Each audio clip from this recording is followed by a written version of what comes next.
Sands of War, Tactical Combat in the Middle East, 1941 to 1991. GDW First Battle Series by Frank Chadwick. Again, published 1991. Scenario ambush at Mitla Pass from the 1956 Suez-Sinai War or Suez-Sinai Crisis. This is Mitla Pass here. Basically, an Israeli force here needs to basically fight its way through this Egyptian ambush at the Haitan Defile. And the Israelis need to head off the east side of the map. We're about halfway through the scenario, and I was thinking, well, as far as a commentary on the game Sands of War, this really has been a delight to play. Delight meaning simple, straightforward, general game rules, a good number of interesting advanced and optional rules, which I guess you could say add Chrome. And yeah, this is a great example of rules as Chrome, actually. Just a delight to play, not a brain burner. But that aside, that's a commentary on Sands of War in general. Playing out this tactical action. It's been lots of fun. I want to fight on. I want to see how well the Israelis do against the bulk of the Egyptian defense here. I don't need to play to the end, but I do find it interesting at about halfway through the scenario, it seems rather evenly balanced. We're talking about an almost entirely mounted Israeli elite infantry force going up against a predominantly light infantry Egyptian force. And I find it interesting that the Israelis are not steamrolling the Egyptians to the extent that I thought they would. Now, the Egyptians have extensive entrenchments and bunkers to balance out the fight. But the Israelis should just fight on here. If they clear the southern part, I don't see why they wouldn't just use their speed to their advantage and take off the east side of the map. If that's the case, thinking back, maybe it's a good tactic for the Egyptian player to save his, well, you can't really, well, I was going to say save those Meteor fighter bombers, to save them to maybe hit the Israelis if they do try to dash through the Egyptian line and head for the eastern edge of the board. But the problem is you're rolling a die each turn, and these air units only show up on a roll of 1 or 2. So you have so little control. You have so little control over how you use them. One was already driven off by concentrated Israeli ground fire. So that's interesting. But I was thinking, even though you would think that the Israelis should just press the fight, wipe out this southern Egyptian force, and then decide either hit the northern force or race for the east. The half-track force alone, what I call the half-track force, the half-track force is the advanced element 2nd Parachute Battalion by the scenario rules.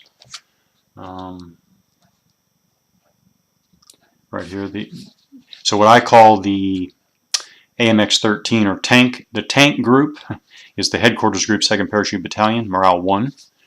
What I call the half-track force is the advanced element 2nd Parachute Battalion, and what I call the mortar force is the rear element combat patrol, morale 2.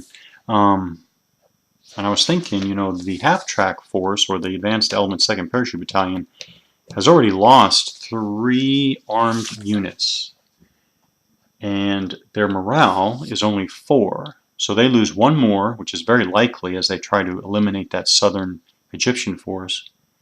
They hit their hesitation point, and so on and so forth. Then I thought, whoa, wait a minute, I might be missing something important. I might be.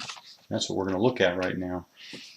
In the scenario rules, under the special rules, which we will play with, Sands of War, you know, I learned always play with all the advanced and special and optional rules to get the most flavor from what can otherwise be a rather dry system.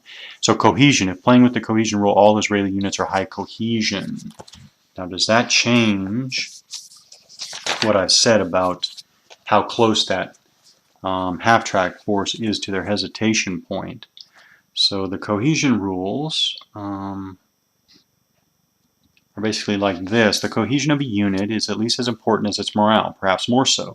For purposes of cohesion, every battalion on a side is treated separately throughout the game. Whenever any unit of a battalion is fired at and suffers 1 or more casualties, it must roll a die and check cohesion. So I've been missing that all along.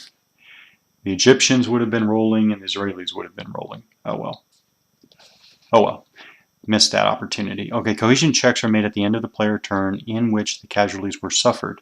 Each pinned, damaged, and destroyed result counts as a casualty. Wow. So we've actually had a lot of pinning here on both sides.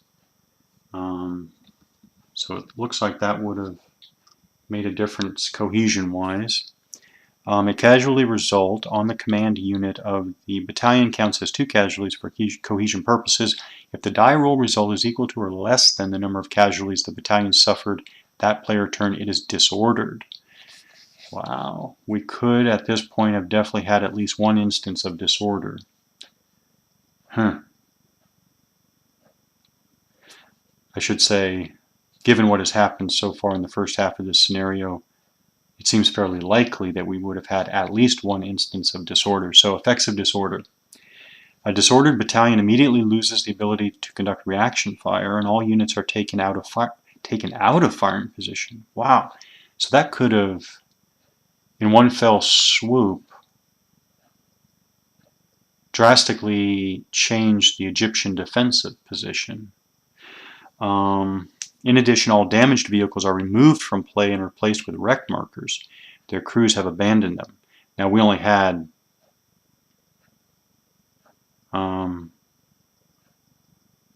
well, I guess the Israelis could have lost some half-tracks. There was only that one AMX-13 for a tank in this scenario. But there are all those half-tracks.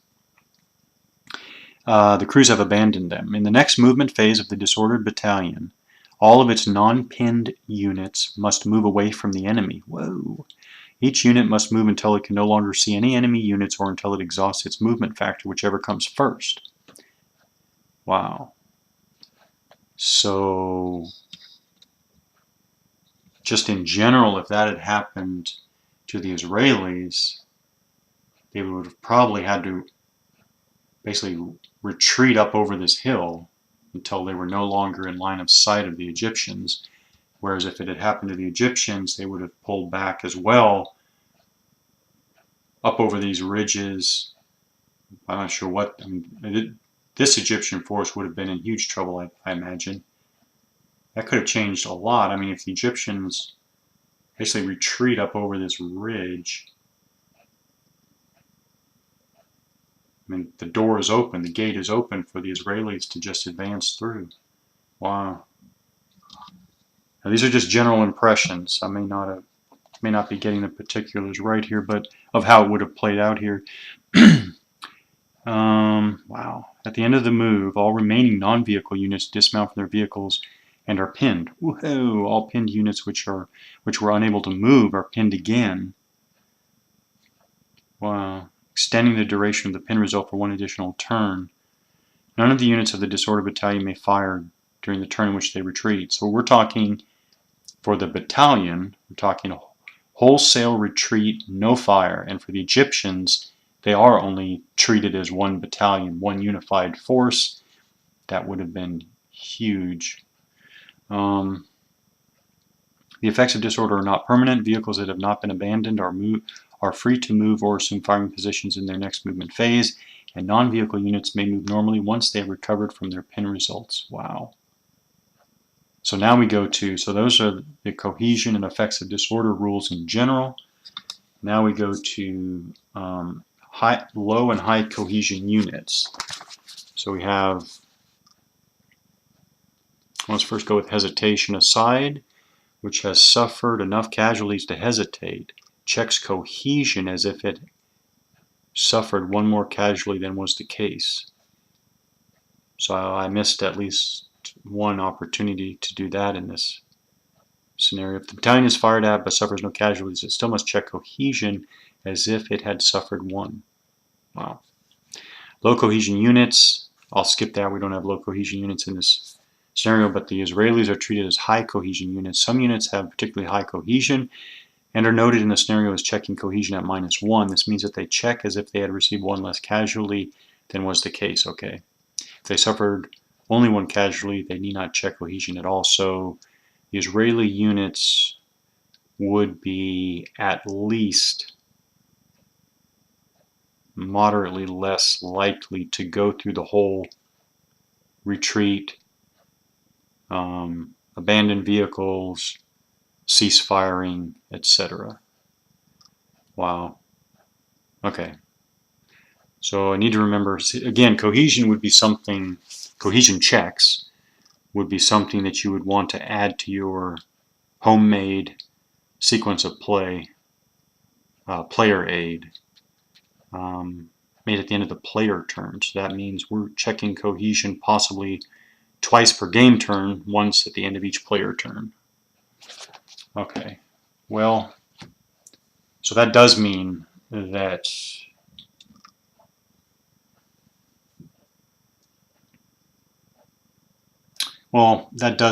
the half-track force is not,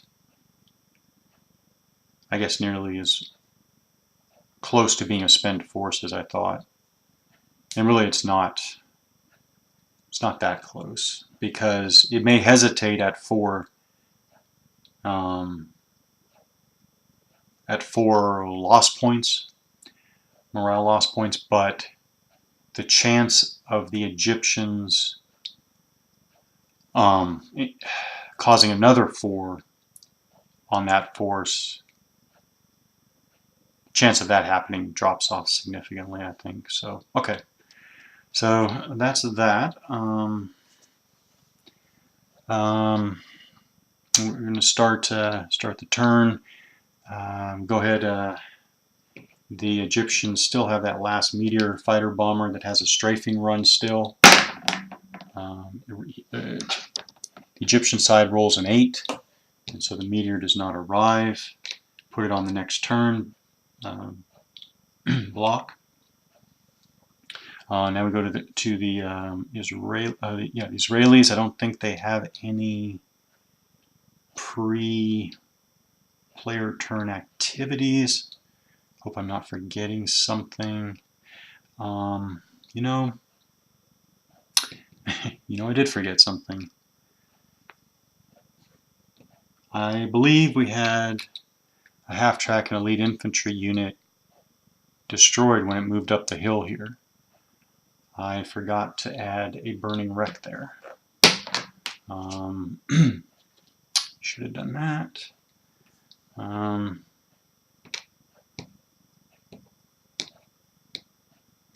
Should have added the burning wreck. Then the Israeli player would roll for the wreck to burn out. It did not burn out, so it continues to burn. I think something like that gets us caught up. I guess, so now we'll do the command. And at some point I lost another half-track. So actually, somewhere there's supposed to be another wreck. I don't remember where that was, so maybe it was there. I don't remember. Well, how about if I put out, I'll put a burned out wreck there, and I don't know. I have 3 vehicles over here. The MX-13 is that one. This one I remember the half track heading up the hill and getting hit by the 6-pounder from across the defile. So I guess, I mean, I'm guessing the other half track was here or maybe here. I'll just put it there. Imprecise, but hey, throw it on there. Now, it's pretty obvious that the commander here wants to keep his lead command because he wants to keep all these guys in command control. I definitely have my lighting on the wrong side. I should have figured that out, but I didn't. So he has a lead command. Yeah, he'll just keep his lead command. He still has a platoon of lead infantry there. And then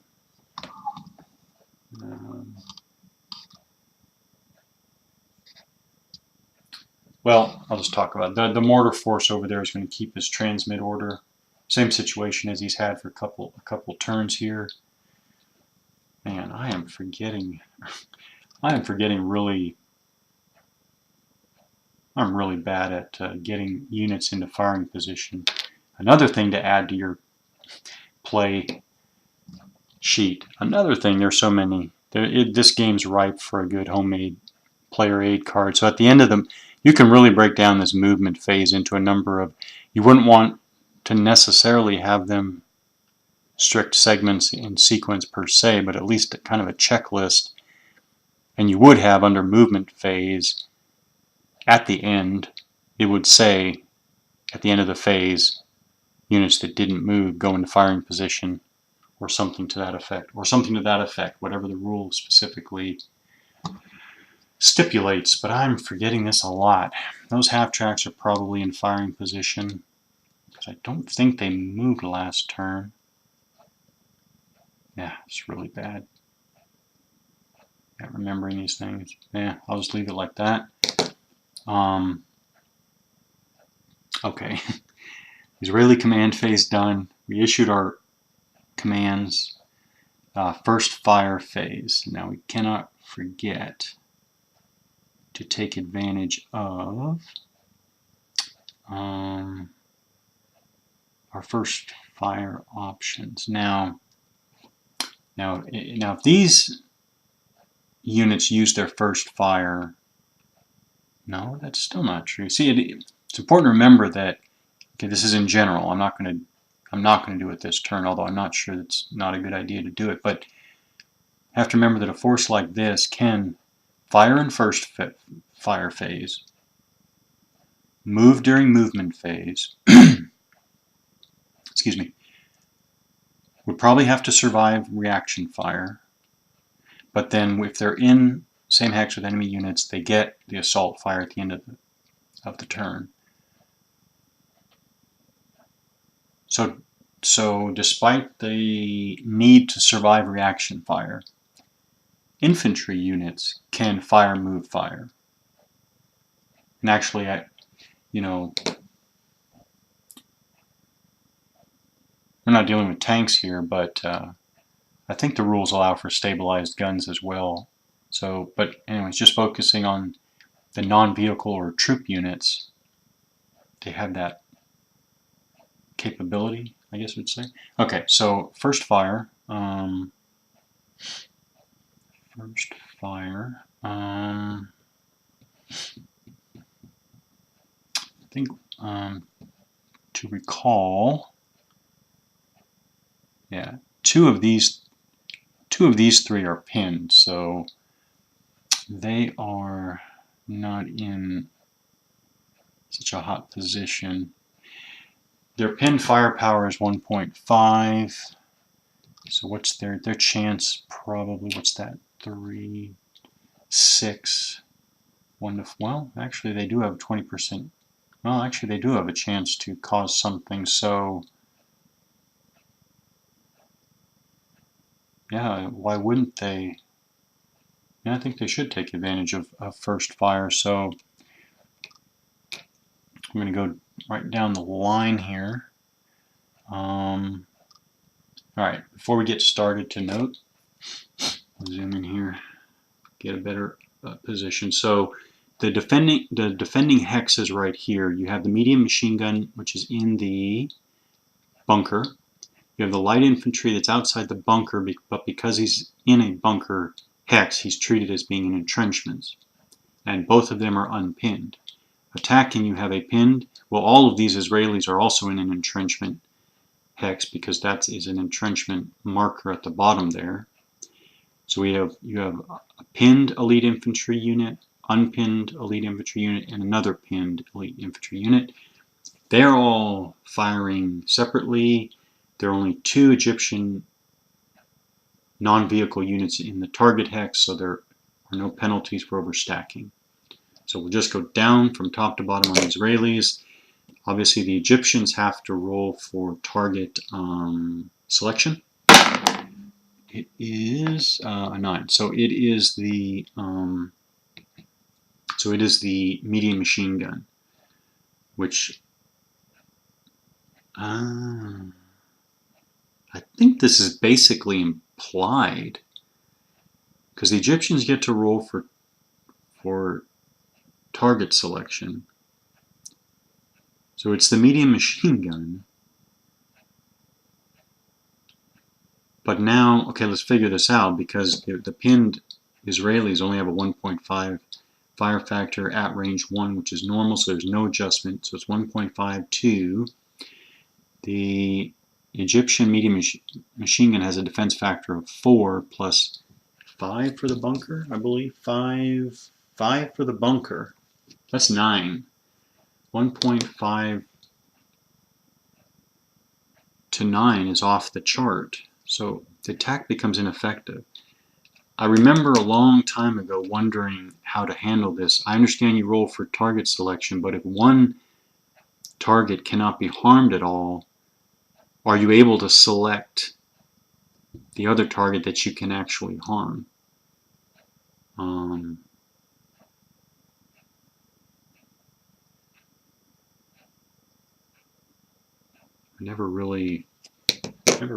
don't think I ever resolved that. For now, I'm going to play it strictly. Yeah. The only stipulation is that if dismounted non-vehicles, AFVs, and unarmored vehicles occupy the same hex, the attacking player must state which type of unit is being attacked. Yeah, I guess it. Strictly speaking, they fired, but the attack was just automatically ineffective.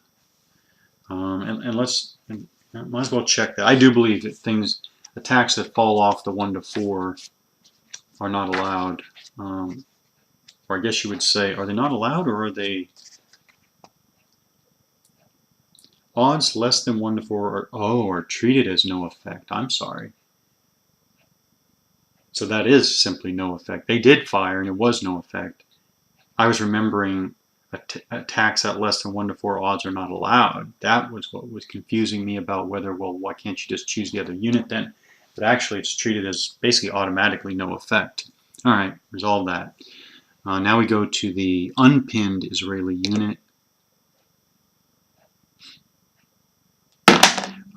Okay, so the Egyptian player rolls 1, which means that it's the top unit, so it's the light infantry, and treated as in the entrenchment, so his defense is 6. The elite infantry has 3 to 6, 1 to 2. 1 to 2, and the Israeli player rolls a 3, which is pinned. So the light infantry is pinned. Oh.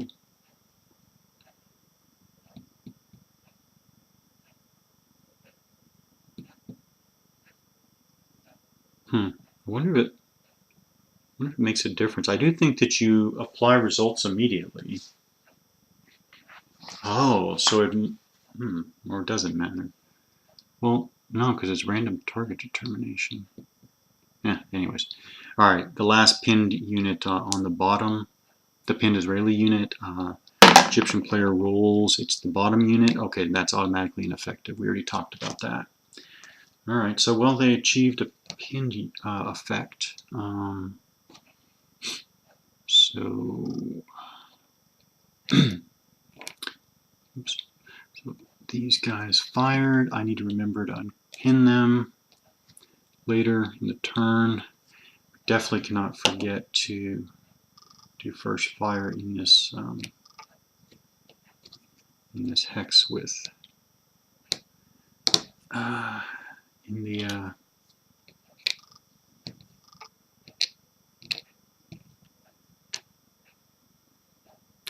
okay. There's only one defending Egyptian infantry unit in a bunker. His defense is not automatically, it's treated as 8. So the pinned infantry unit has 1.5, but it's at close range because it's range 0, so it's 3.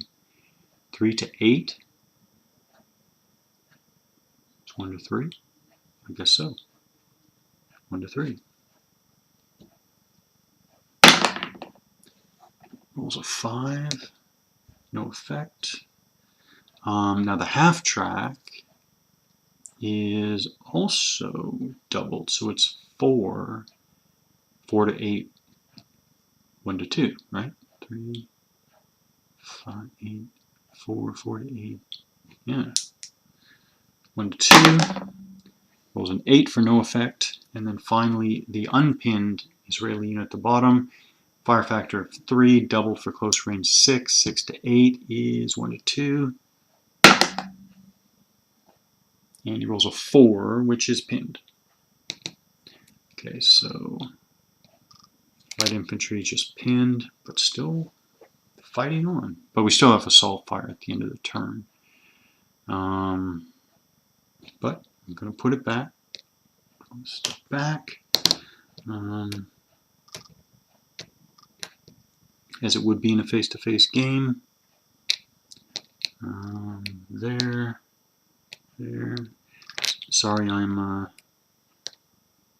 obscuring everything. It's not what I want. Anyways. Alright, so they fired, but they're in the same hex, they'll fire again anyways. Okay, let's just say that's all the Israeli fire. So now we're going to go to, excuse me, Israeli movement.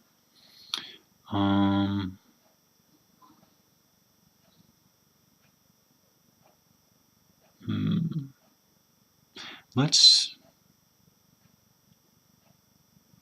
do this. Whoops, should have put this all back.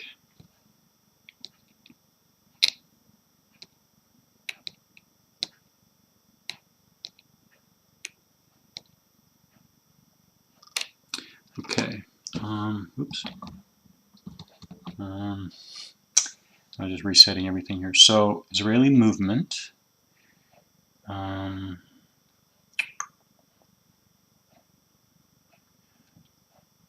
Well, these guys should have been in firing position a long time ago. Alright, they're going to move one hex to there. Now, can any Egyptian unit get them? I don't think so. No, I don't think so. So they moved.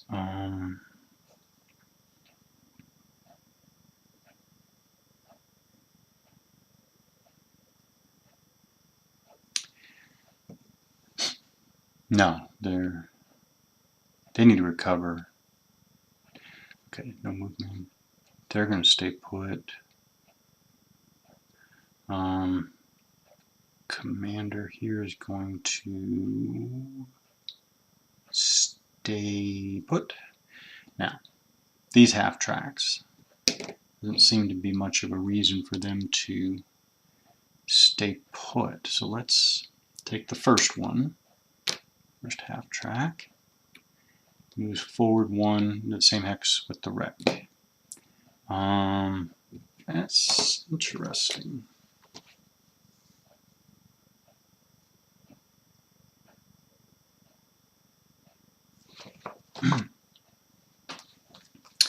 Entrenchments.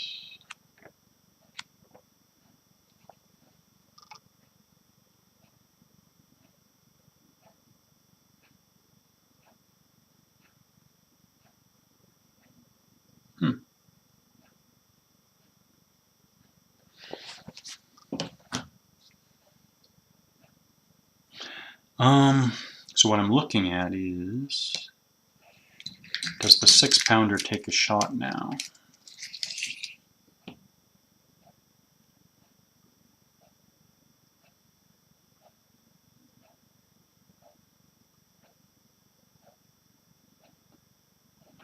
Let's say it clips the, well no, I'm sorry, the friendly units are actually at a lower elevation, so never mind. They should be able to fire right across the defile there. Let's do that. This is not a good tactic. Better tactic would be to hold fire, but I want to show this firing into a hex with a wreck is what I'm getting at here. So talking about the 6-pounder back here. 6-pounder is in the bunker. It is under a firing position marker. So firing position marker, so 6-pounder, 1, 2, 3, 4, 5, so it's extreme range. Its attack factor of 4 is halved to 2. It's 2, it's against the front. It's against the front. Defense factor of the half track, 2. Oh, so it's 2 to 2. Now, we have to do, if I remember correctly, let's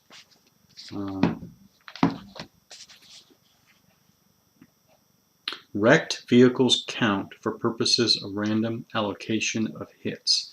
So what it means is that even though there's the one moving Israeli half track, I understand that the Israeli player still has to roll for target determination, and he rolled a 6 to 10, which is the wreck. So the 6-pounder, fired at the hex and basically wasted an attack hitting the wreck, not the half track. That's how I understand that. Hope I got that right. So now the 6-pounder has used his reaction fire opportunity.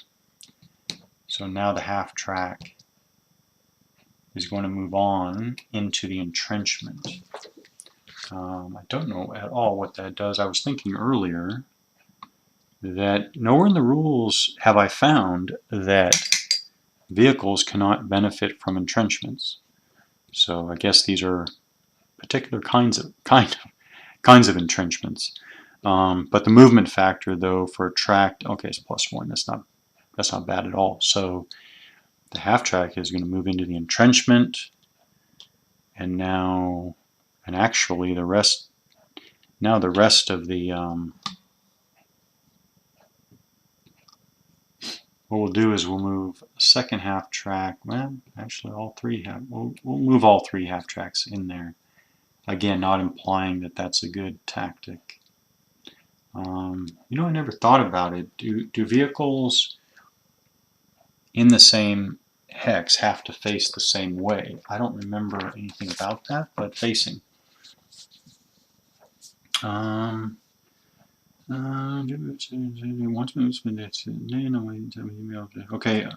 no, it doesn't say anything. They're stacking. So stacking. Nope.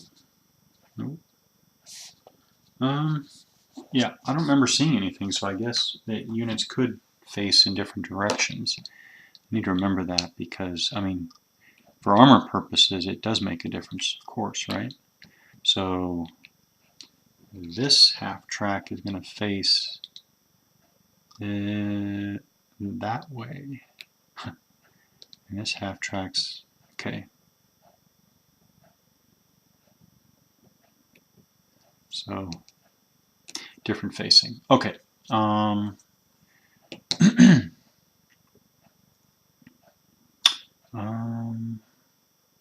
Probably, well, yeah, I think the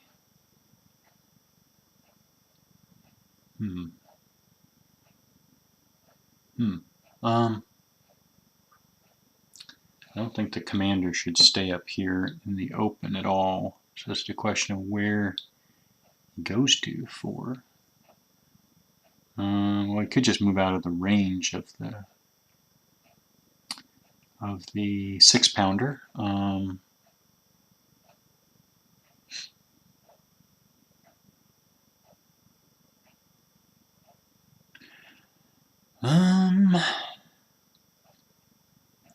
One, two, three, four, five. Okay, so actually, the commander here is going to move. He's going to move to this high point over here, get out of the range of the 6-pounder.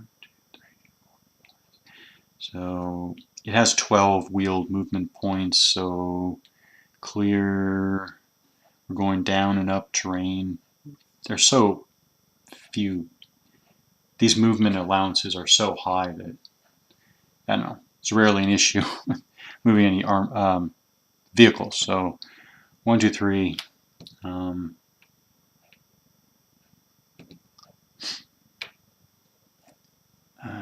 He's only paying extra for going up the terrain. Still nowhere near exhausting his movement allowance. But the Jeep did move. Okay, end of movement phase now. Who did not move? Well, actually, oh, okay, I believe, let's do the first one here. So what I'm looking at here is, again, it's unfortunate all these shadows, but let's look at this situation here. So we have two pinned elite units here. The rules say to become unpinned counts as movement.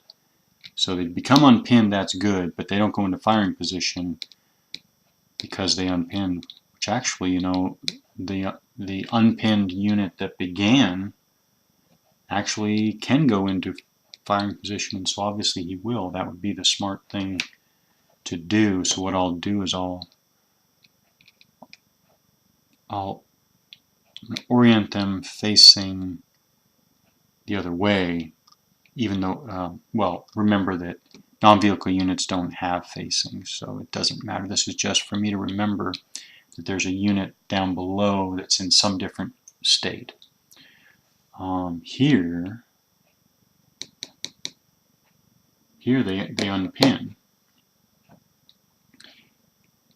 Here they unpin because I don't know why they wouldn't. They're not going into firing position. I think they just plain unpin. And here, no, they move, so no firing position. Commander moved, no firing position. They move, so no firing position. So I think that's that. Now we go to final fire. So we know that he moved, so he does not get. He moved, and he's not eligible for assault fire. So he's not firing during final fire. Same here.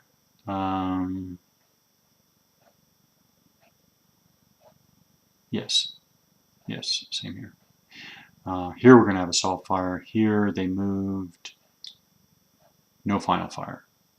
So it is just this assault situation here again. Assault fire. Let's see. The Israelis could actually finally wipe out the Egyptian, although I will say the Egyptian has lasted quite long, quite a long time. So yeah, he's pinned. Yep, pin definitely makes him much more likely to be eliminated. It's interesting that it's not any It's not any, yeah, it's not any easier to hit him. It's not harder either. Maybe it should even be harder, but it's not any easier to hit him. But if the Israelis do hit him, more likely to eliminate him. So there is no target determination, so it's just, I think it's just straight down the line. Lead infantry, double for close range, 6, 6 to 8, 1 to 2. And there we go. The Israelis rolled a 3. That's a second pin. He's already pinned, so he's lost. Now we would put him aside for cohesion purposes. And actually, did we? Yeah, I gotta remember who gets pinned.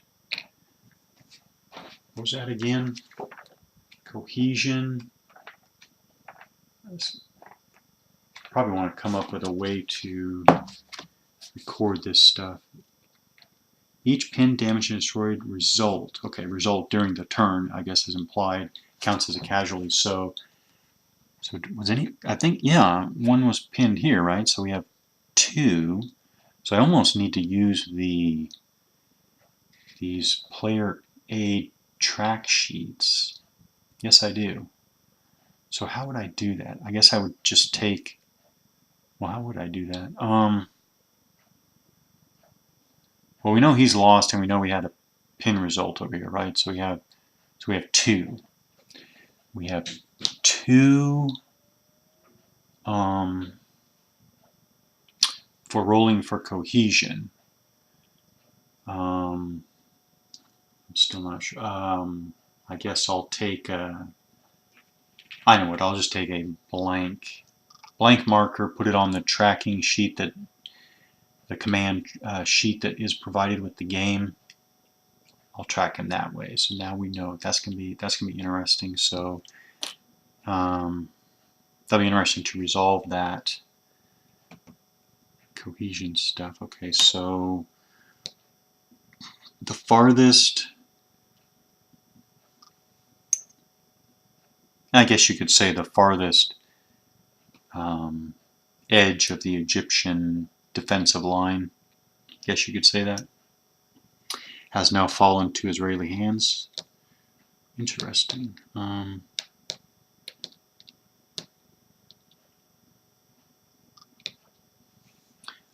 So I think that's it. And by the way, the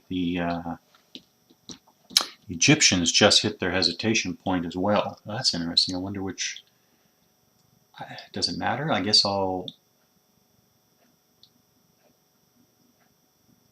actually, I got to reread that. But in the same turn, they lost, or they hit their hesitation point, and well, maybe it won't even matter because there's a 20% chance of a cohesion result. Oh, but the cohesion roll is at the end of Egyptian player turn. That much we went over. Yeah, so we're still in the Israeli player turn. But what about the when do we do the morale breaking? It's not breaking, but morale hesitation point. When would that happen? At the end. At the end of each player turn.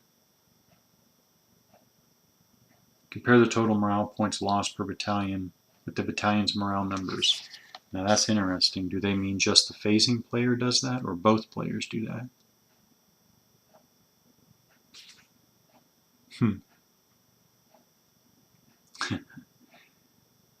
Okay. To clarify the issue, the Egyptians have hit their hesitation point during the Israeli turn, which actually, I guess chances are, it would usually be during the opponent's player turn. So I guess it is at the end of each player turn. Compare the total morale points lost per battalion with the battalion's morale numbers. So hesitation point. When morale point losses for a battalion equal its morale number, all units of that battalion are out of command control for the next game turn. Very specifically, game turn. Yeah, but what does that mean for the second half of the current game turn? Unless the rules mean from now through the end of the next game turn. Is that well, what happens when they're okay, out of command control. Out of command control. Out of command control. Oh, well, no, this is no. All right, let's wrap up the Israeli turn first. All this stuff comes off. The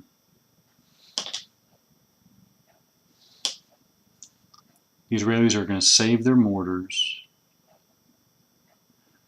So we're not going to do that during final fire. I should have said that earlier. All right, the Israelis are done. Now we go to well, now it's at the end of a player turn. The end of each player turn.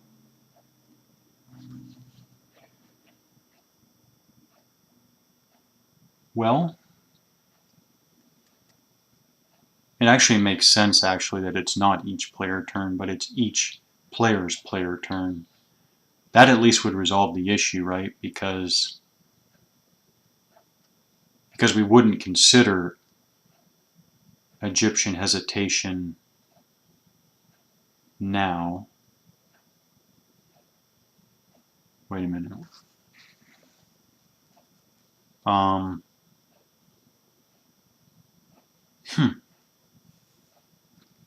Okay, the issue is we're starting the Egyptian player turn of the game turn.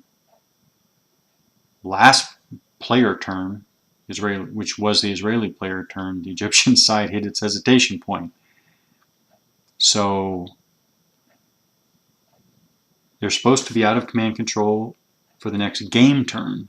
Well, the next game turn is after the Egyptian player turn right now. So are the Egyptian units in command control? Oh, I guess they are.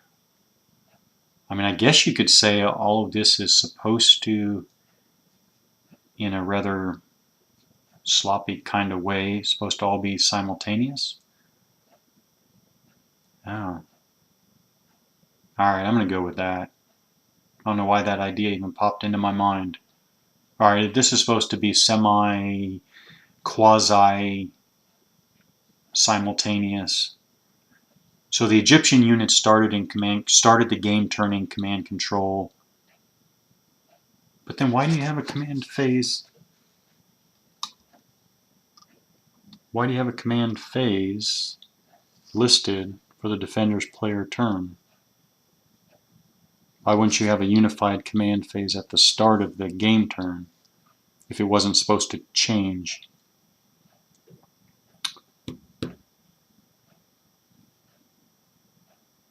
Huh. Alright, I'm still going to go with this quasi-simultaneous and say that doesn't even make much sense either, because the defender is able to see what happened in the attacker player's turn, which would influence its command phase.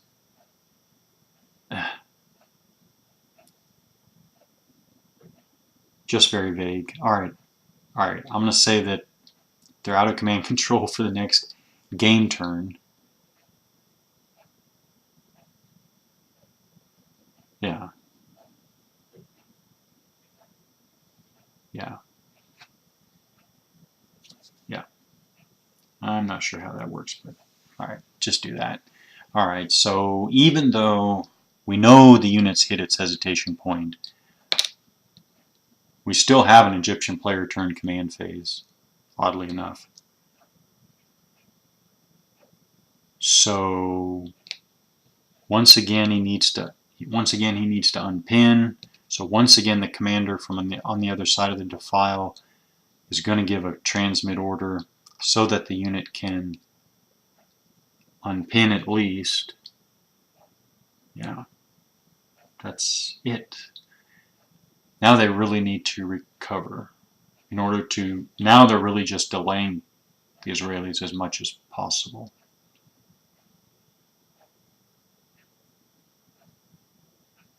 Oh.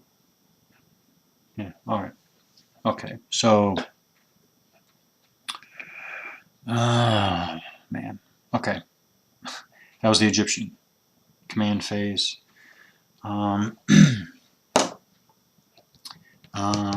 First fire. Now the 6-pounder. Well, no, I'm sorry. The 6-pounder can shoot right down to this half track. It's at extreme range, and the half track is in. Yeah.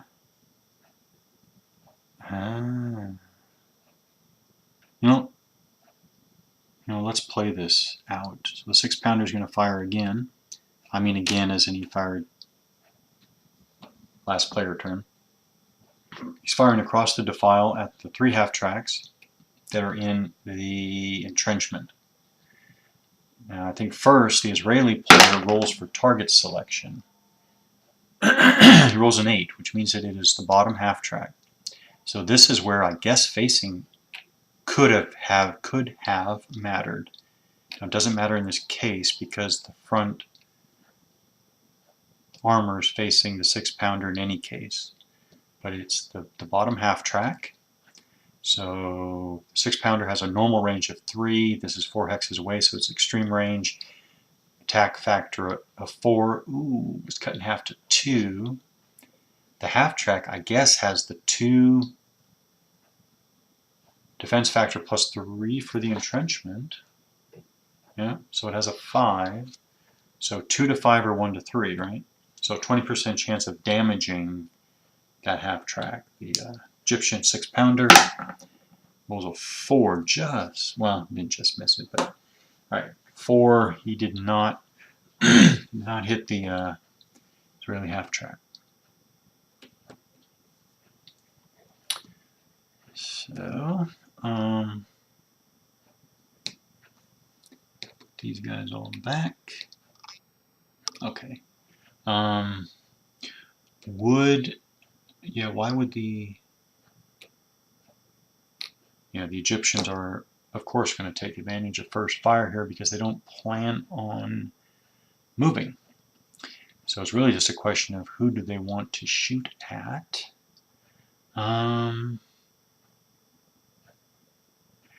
They want to shoot at these guys. So they're at close range, so they have 4. We know that. But the question is,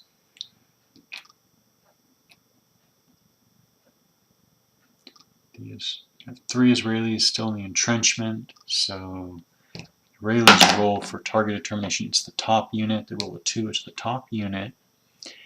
So the top elite unit is 5 plus 3 for the entrenchment is 8. Yeah, so the Egyptians have 4 to 8 or 1 to 2. Roll an 8 for no effect. Yeah, that was that. I'm assuming that the Egyptian light infantry can't do anything with a 0.5 firepower. So we'll just go right into the movement phase because we're not doing much. No movement. End of movement phase. The Egyptian unit recovers because he's in command control.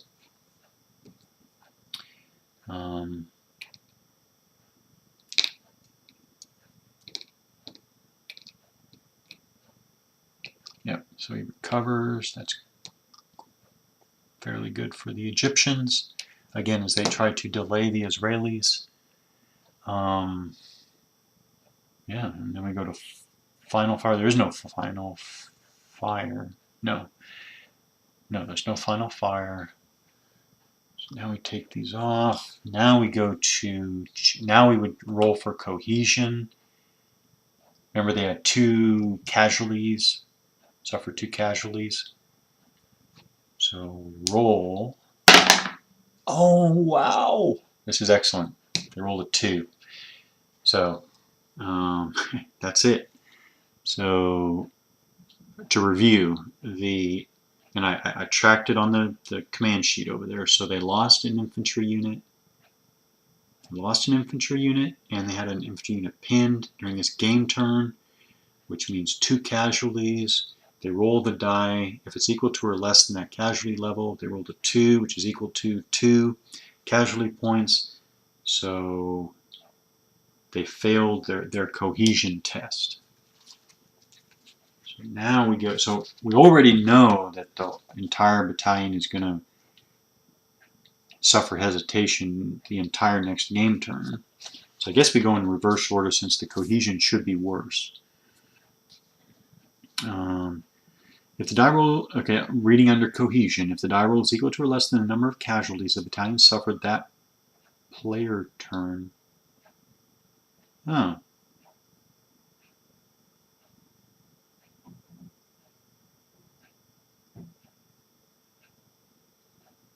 All right. Okay. Wow. I goofed that up big time. Back up. Cohesion checks are made at the end of the player turn in which the casualties were suffered. So I guess actually they were supposed to roll at the end of the Israeli player turn, which actually makes sense because they're taking casualties in the Israeli player turn by and large, if not exclusively. Okay. So actually they would have failed. So actually all of that Egyptian, all right, all of that, scratch that whole Egyptian player turn because they didn't achieve anything except that they were able to unpin that unit. I'm putting it back to pin because now I don't think, all right, now we have to, now we have to institute the cohesion loss. Okay, all right, so now they're disordered. A disordered battalion immediately loses the ability to conduct reaction fire and all units are taken out of firing position. All right, here's where we go. This is not going to be good. So all these Egyptian units come out of firing position. It's a very interesting effect. I'm not exactly sure what that's supposed to... oh, okay. No, I'm not sure what that's supposed to... Oh, okay, it's supposed to be a delay of some sort, I guess. Okay, so they all came out of firing position. In addition, all damaged vehicles are removed from play, replaced with wreck markers. Oh no, the Egyptians only have that truck, but the truck is obviously, the light truck's not damaged since it hasn't even been fired on yet. In the next movement phase of the disordered battalion, oh, that would be now, all of its non-pinned units must move away from the enemy. Ooh, this is... Ooh. This is... Ooh. Ooh. Alright. Must move until you no longer see any enemy units or until it exhausts its movement factor. Alright, one at a time. And I guess they lose their concealment in the process. They leave their entrenchments. I wonder if this rule shouldn't be amended for the fact that that they're in entrenchment. So it's 1, 2 going up the hill, 3. Wow.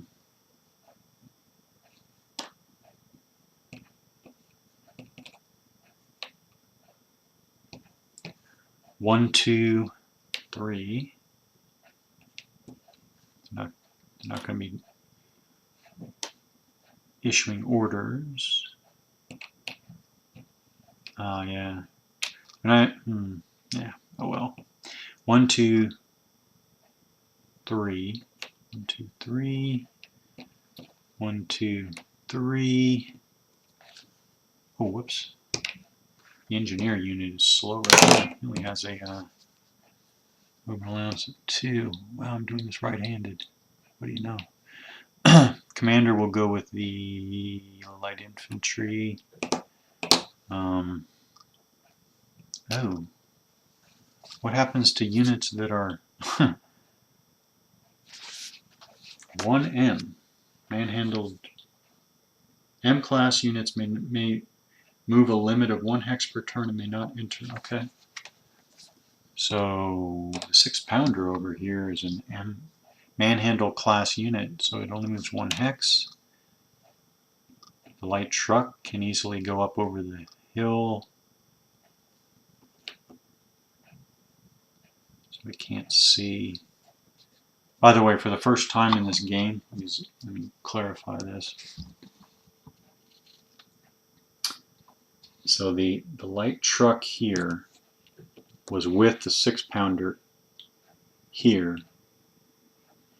The light truck is going up over the hill and down here, and it enters this speckled pattern of hexes here. First time in this scenario we're dealing with these hexes over here, so he moved into this hex right here. What is that? To know for sure, you got to look at the scenario, and under the scenario conditions, battle conditions, it will tell you rough is broken ground. Rough is broken ground, so you key that to there, so you know that the speckled pattern is rough because it's right there at the top of the terrain effects chart, right? Rough. Then you go down here. These are the different types of rough terrain: sand dunes, salt marsh, and broken ground. The scenario said that the rough terrain on this map during this scenario is treated as broken ground. That's where you would go over and find that that light truck is paying 3 movement points to enter that broken ground hex. So that's how that all works. So we continue our retreat. Continue our retreat. So they're going to go 1, 2, 3.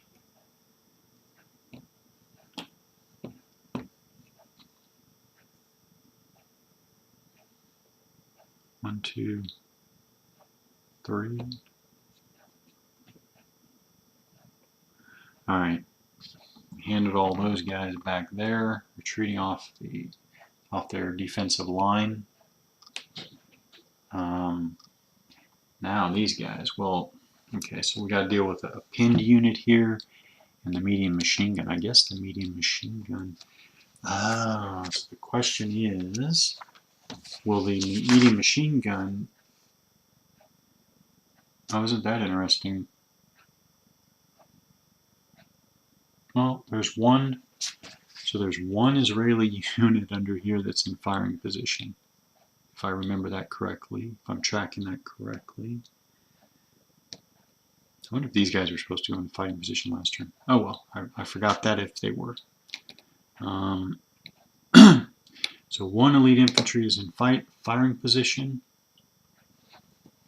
So first of all, what to do with the pinned unit?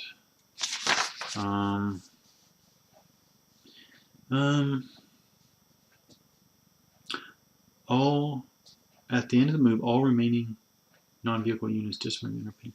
All pinned units which were unable to move are pinned again. Okay, so he just obviously doesn't recover from his pinned state.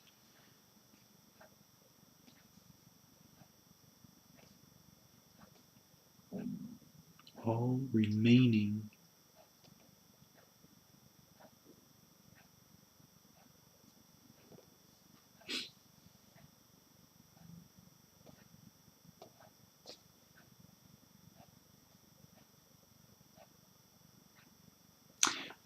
wow. I'm not sure about this, but I'm thinking maybe all these guys who, all these guys who retreated are supposed to be pinned, which I guess kind of makes sense. Well, I guess it makes sense in the context of this wholesale retreat.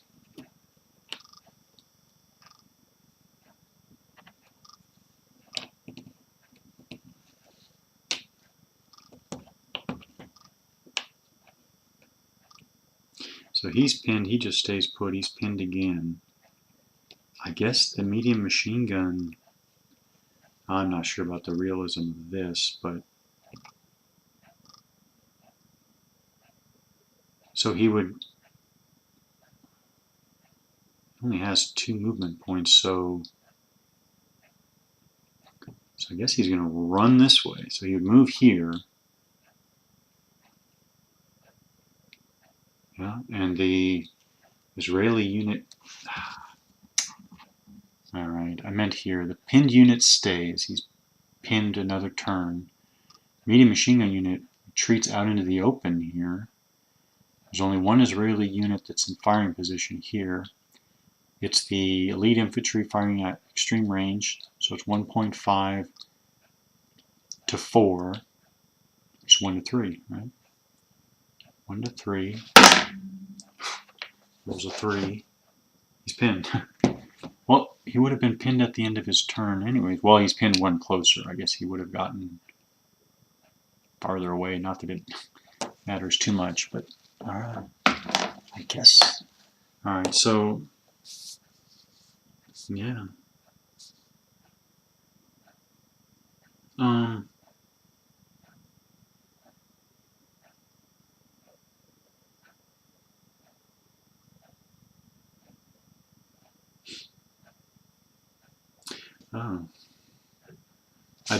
I might. The force as a whole has already hit its hesitation point. So even though we rolled a 2 for cohesion check, there might have actually been a -1 to this die roll anyways. So actually might have been in effect a 3 or less, and the entire force fails its cohesion check. Now, so that would have been all at the end of the Israeli player turn, right?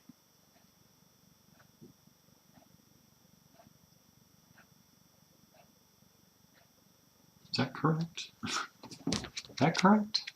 Because now, oh no, it says it says in the next movement phase of the disordered time. So all that movement was actually part of the Egyptian player turn. Yeah. Okay. Then, yeah. Okay. So they would end. Oh, I know what I'm saying. So they would end their turn like this, and they also are hesitating as well. So that just means that they're not in command and control for all the next turn, which I guess is just something to remember. Well, it's definitely something to remember, actually. So, okay. Wow. That's that. A lot. Well, on the one hand, it seemed like a lot to go through, but actually I got a lot of the different rule situations, under the video in the camera. So I guess in that sense, I'm happy with the course of events here. Yeah, and that's enough for now.